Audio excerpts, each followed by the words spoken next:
आज की इस क्लास में हम पढ़ रहे हैं कि जो पैरेलल लाइनें होती हैं और जो परपेंडिकुलर लाइनें होती हैं उनके स्लोपों में क्या रिलेशन होता है। तो सबसे पहले हम पढ़ रहे हैं कि स्लोप ऑफ पैरेलल लाइंस।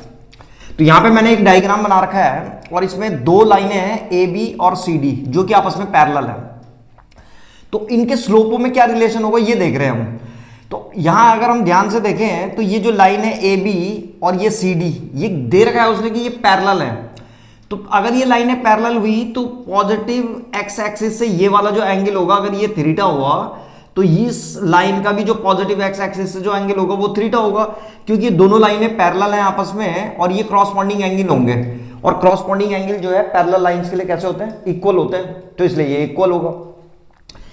तो अब जो पहली लाइन है हमारी ए बी, अगर उसका इंक्लिनेशन एंगल आप लोग जानते ही है, ये पॉजिटिव एक्स एक्सिस है यहाँ पे, ये वाला जो है ये ओरिजिन है यहाँ पे और ये पॉजिटिव एक्स एक्सिस है। और पॉजिटिव एक्स एक्सिस से लाइनें जितने डिग्री का एंगल बनाते हैं उसी को बोलते हैं हम इंक्लिनेशन एंगल। और जो स्लोप होता था हमारा, स्लोप का फॉर्मूला क्या होता है, m = tan थीटा। और थीटा क्या था, ये थीटा जो है एंगल ऑफ इंक्लिनेशन है। तो एंगल ऑफ इंक्लिनेशन दोनों के लिए सेम हो गए। तो जब एंगल ऑफ इंक्लिनेशन दोनों के लिए सेम हो जाएंगे तो इसका मतलब ये हुआ कि उनका स्लोप भी सेम हो जाएगा, क्योंकि पहली वाली लाइन जो ए बी है उसका स्लोप भी m = tan थीटा आएगा और जो दूसरी लाइन है सी डी उसका स्लोप m = ये भी tan थीटा आएगा। तो इसका मतलब ये हुआ कि अगर पहली लाइन का स्लोप m1 है और दूसरी लाइन का स्लोप m2 है तो m1 = tan थीटा, m2 = भी tan थीटा, देयरफॉर क्या हो जाएगा, m1 = m2। तो इसका मतलब ये हुआ कि जितनी भी पैरेलल लाइनें होंगी उन सबका स्लोप जो है क्या होगा, इक्वल होगा।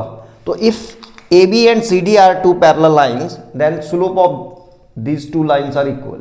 तो ये हमारे पास जो है पैरेललिज्म के लिए कंडीशन आ गई है कि अगर दो लाइनें पैरेलल हैं तो उनके स्लोप इक्वल होंगे। उसके बाद हम नेक्स्ट टॉपिक को देखते हैं कि स्लोप ऑफ परपेंडिकुलर लाइन। अगर लाइनें एक दूसरे पे परपेंडिकुलर हो तो क्या रिलेशन आएगा।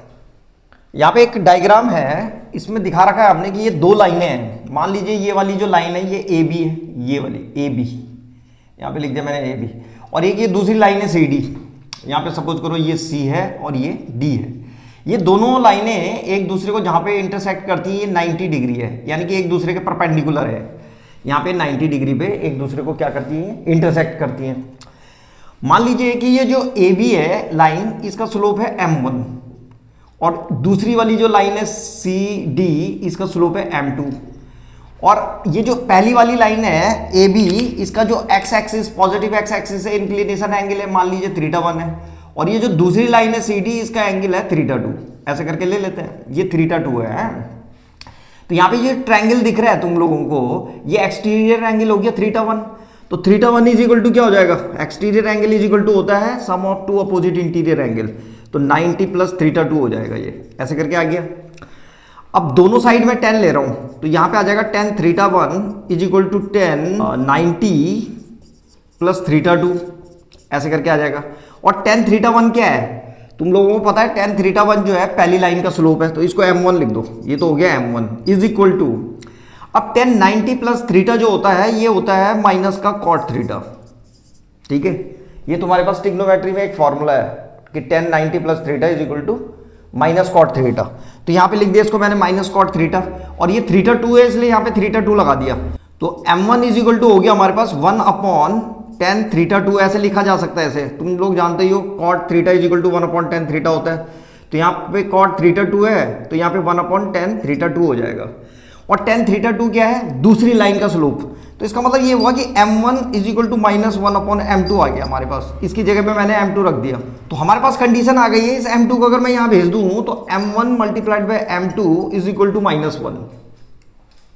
तो देखो तुम्हें लोगों को प्रूफ तो नहीं करना बस, लेकिन तुम्हें लोगों को इतना ध्यान रखना है कि अगर दो लाइनें आपस में परपेंडिकुलर हैं यानी कि 90 डिग्री का एंगल बनाती हैं तो उन दोनों लाइनों का जो स्लोप का मल्टीप्लिकेशन आएगा वो -1 आएगा। अगर पहली लाइन का स्लोप m1 है, दूसरी लाइन का स्लोप m2 है और वो एक दूसरे पे परपेंडिकुलर है, तो उन दोनों लाइनों के स्लोपों का जो मल्टीप्लिकेशन आएगा वो कितना आएगा, -1।